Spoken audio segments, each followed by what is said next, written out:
Olá, queridos, paz seja convosco. Vamos dar continuidade à nossa aula de Pentateuco, né? Você que tem aí a apostila, tá? Ó, Pentateuco, capítulo 3 do nosso livro de estudo sobre o Pentateuco. E nós vamos estudar sobre o filho da promessa. Quem é o filho da promessa neste capítulo?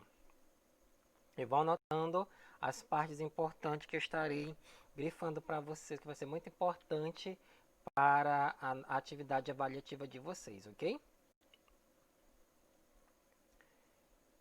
Introdução. Até o momento estudamos muito a respeito de Adão, Eva e Abraão. Iniciamos o estudo sobre a vida de Isaac. Este capítulo tratará exclusivamente da vida de Isaac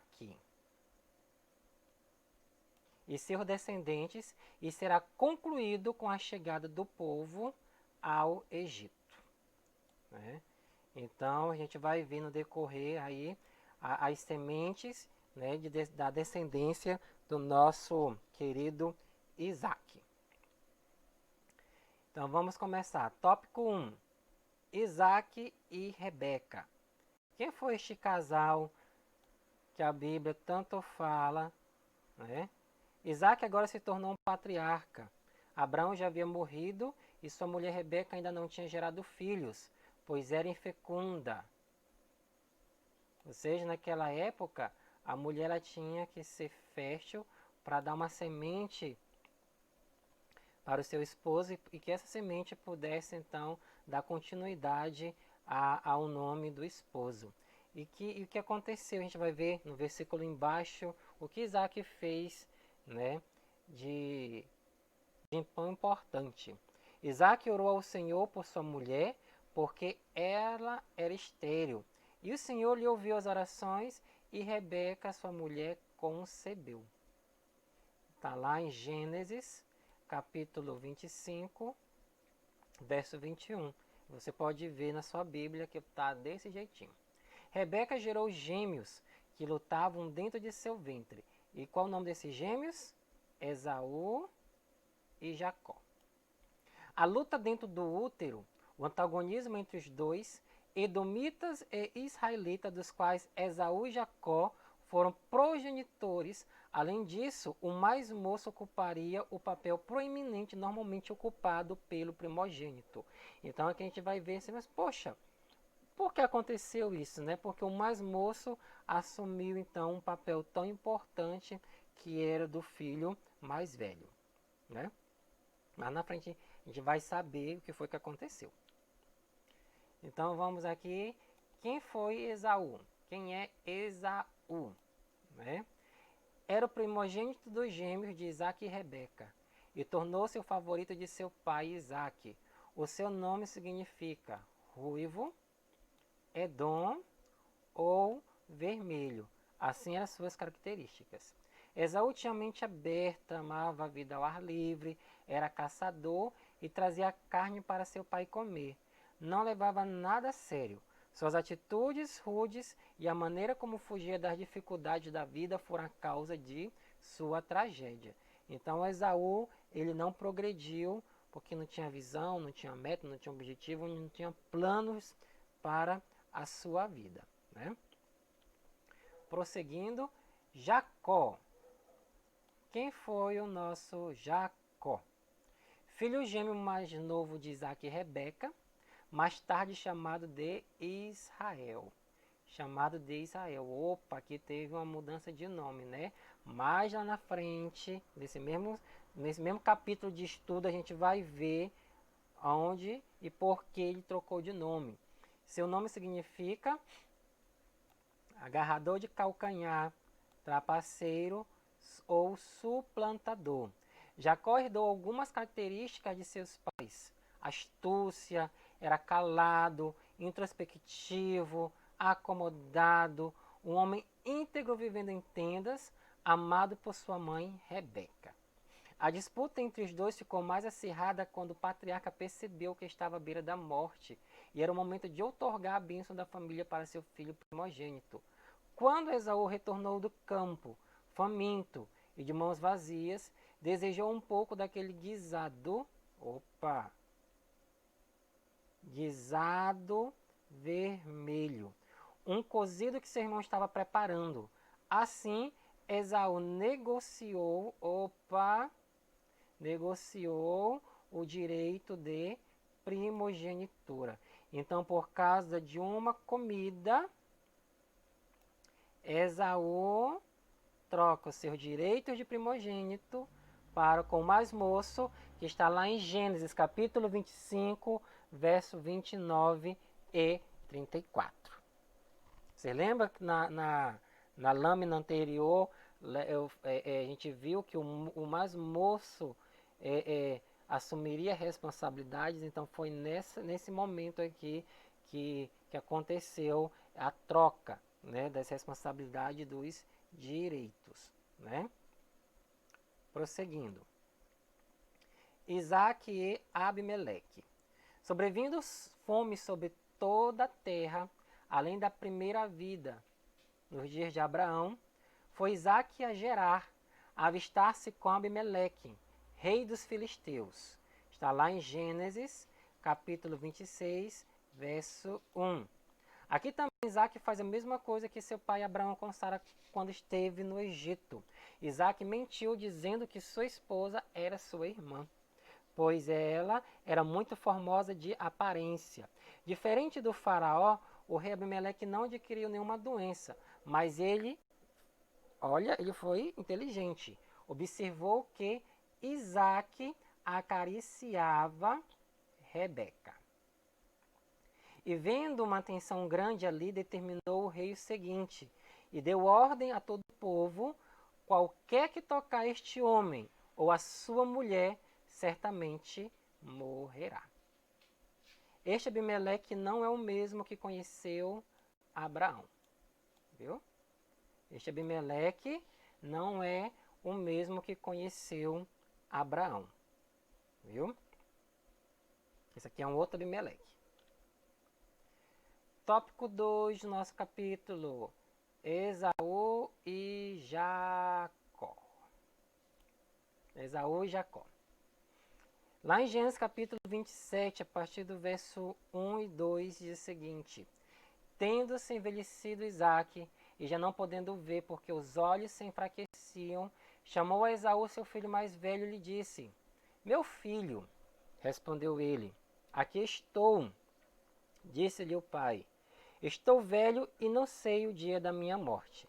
Então, você já conhece a história, né, da rivalidade dos irmãos. Isaac preocupado com a sua velhice. Isaac chama Esaú e pede que vai buscar uma caça e preparar essa caça para ele, porque depois que ele comesse, né, a caça que ele trouxesse, ele ia abençoá-lo. Então, Rebeca, escondida ali, escutou tudo, preparou Jacó para receber a bênção, porque a bênção pertencia a Jacó, porque teve aquela troca da comida para a primogenitura. Jacó conseguiu enganar o pai. Isaac acreditou. Depois de ter comido lá a caça que não foi preparada por Jacó e sim por sua mãe Rebeca, né? E assim Isaac abençoou. Quando Esaú chegou, já não tinha mais bênção, e foi aquela tristeza no seu coração. Esaú então marcou uma grande rivalidade, e assim Jacó fugiu para as terras ali dos seus parentes distantes. Aqui embaixo eu separei para vocês referências no capítulo 25 e no capítulo 27, que vocês vão ver a rivalidade dos irmãos Esaú e Jacó. Ok, queridos? Vocês vão marcando aí os pontos de destaque, que vai ser muito importante para a atividade de avaliação de vocês. Ok?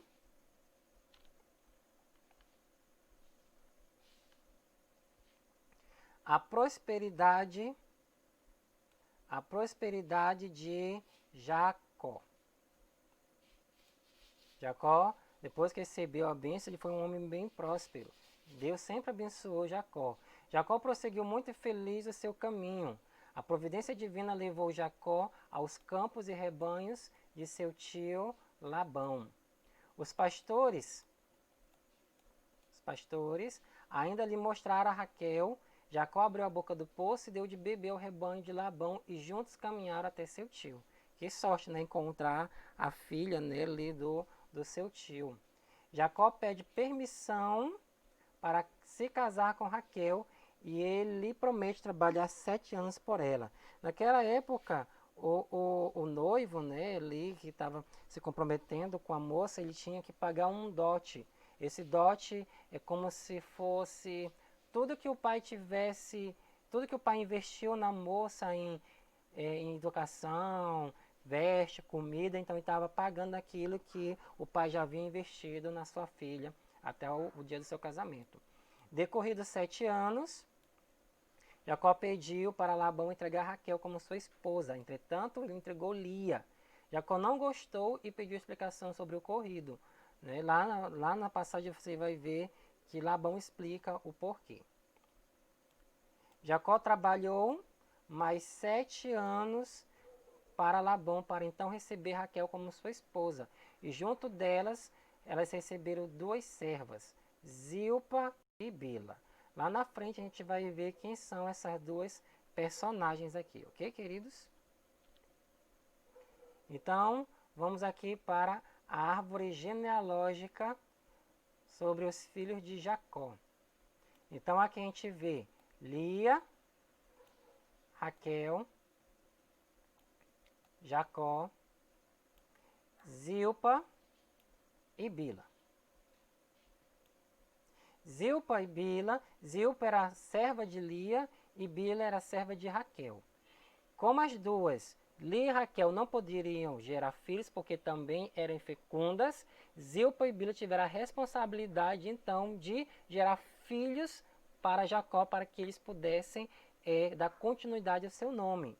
Né? Zilpa teve Gade e Aser e Bila teve Dan e Naphtali. Deus também fez com que a Lia e Raquel prosperassem também, sendo fecundas. Né? E Lia teve um monte de menino. Ruben, Simeão, Levi, Judá, Isacar, Zebulon e tem uma menina, a Diná. Que lá na frente a gente vai ver um pouco sobre ela.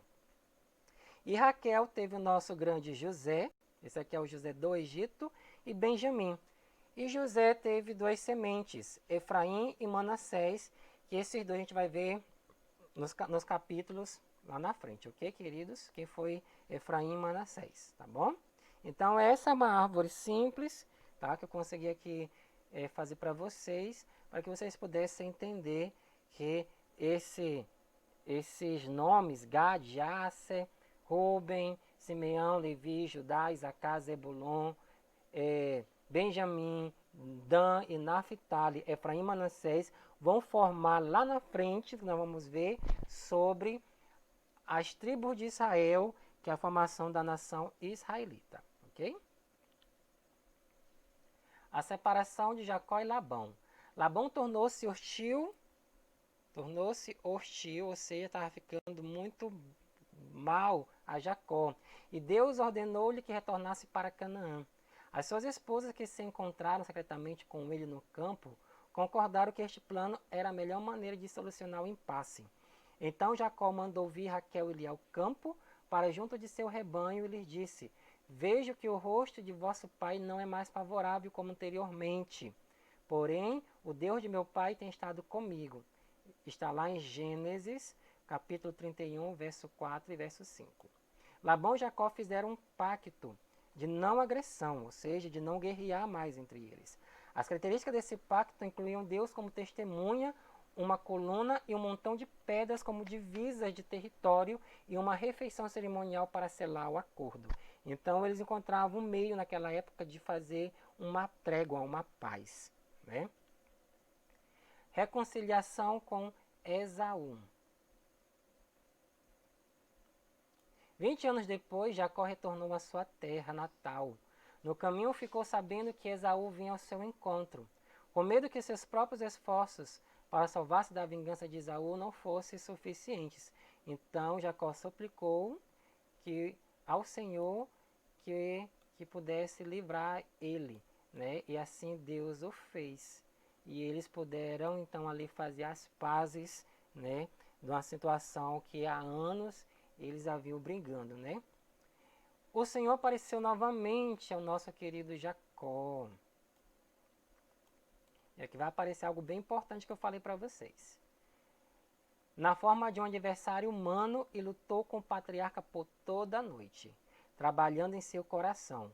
A persistência de Jacó fez o homem abençoá-lo com a mudança de nome. Olha lá, ó, viu?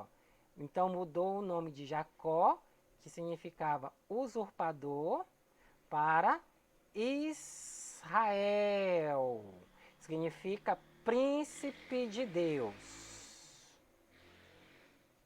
Príncipe de Deus, que está lá em Gênesis, capítulo 32, verso 28.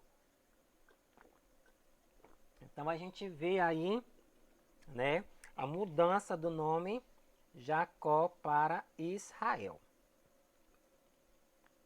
Tragédia de Siquém. Aqui nós vamos ver a tragédia que aconteceu com a Diná. Falei para vocês anteriormente, que a gente já viu um pouco. Diná tinha 14 ou 15 anos quando foi violentada por Siquém, filho de Amor. O príncipe de Siquém desejava casar-se com Diná. Então seu pai Amor procurou Jacó para tratar do casamento. A proposta de casamento entre raças diferentes exigia a circuncisão. O rei e seu filho persuadiram seus concidadãos a realizarem um ato, né? Todo o povo ali tiveram que participar então da cerimônia de circuncisão. Simeão e Levi não se conformaram com o ato de Siquém e ao terceiro dia entraram na cidade e mataram todos os homens de Siquém, libertando Diná e tomando como despojo as mulheres e as riquezas da cidade. Jacó ficou preocupado com a segurança de sua família e foram eles para Betel. E depois vocês estudam mais afinco lá em Gênesis 34, a partir do todo um pouco do capítulo fala a respeito da nossa querida Diná, ok, queridos? Capítulo 38 de Gênesis vai tratar de um casal. E de quem foi o casal? Judá e Tamar. Quem foram eles, né?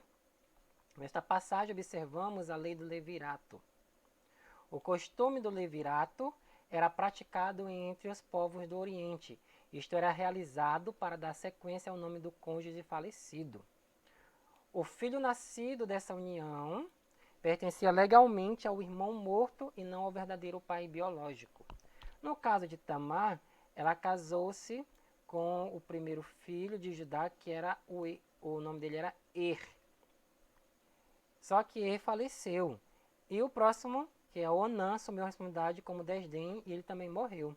Deixando então a tarefa para o terceiro filho de Judá, que era jovem demais, mas Judá não entregou seu filho conforme deveria, pois temia que Tamar era culpada das outras mortes de seus outros filhos. Tamar então se passa por uma prostituta, seduz Judá, ficando ela com seu selo, cordão e cajado, para depois entregá-lo quando ele viesse então pagar-lhe. Passado 3 meses, ela é condenada pela gravidez, viu? Ela conseguiu engravidar, mas ela prova diante de todos que engravidou de Judá e dá à luz a gêmeos e é sustentada até o final de sua vida. Né? Que coisa, né? Então, assim, aqui a gente já vê dramas entre familiares, né? Entre pessoas e a gente vê que é bem complicado, né? Mas se você ler todo o capítulo 38, você vai ver explicado essa história de Judá e Tamar. Ok, queridos? Bom, por fim nós chegamos ao José do Egito. E aqui nós vamos ter um panorama rápido da história do nosso querido José. Né? Eu separei aqui os pontos principais da história dele para a gente estar estudando, né? Só um pouco, né? Porque a história dele é muito grande, né? E você aí em casa, você pega na sua Bíblia e lê a história passo a passo. Na apostila também tem os mesmos, um resumo, né? Um pequeno relato também da história de José, né? E vamos aqui. O começo da história, a gente sabe que José era o filho predileto, né? O filho querido, nosso querido Jacó, né? José teve os seus primeiros sonhos do futuro, né? O que iria acontecer com ele, e ele não entendia muito aqueles sonhos, né? A traição dos irmãos, né? Que por inveja, ciúme, né? Jogaram ele dentro de um poço, tentaram matar, não tiveram coragem e venderam ele como escravo. José chega então no Egito. José chega no Egito. Lá ele é comprado pelo comandante da guarda real do faraó, o seu Potifar.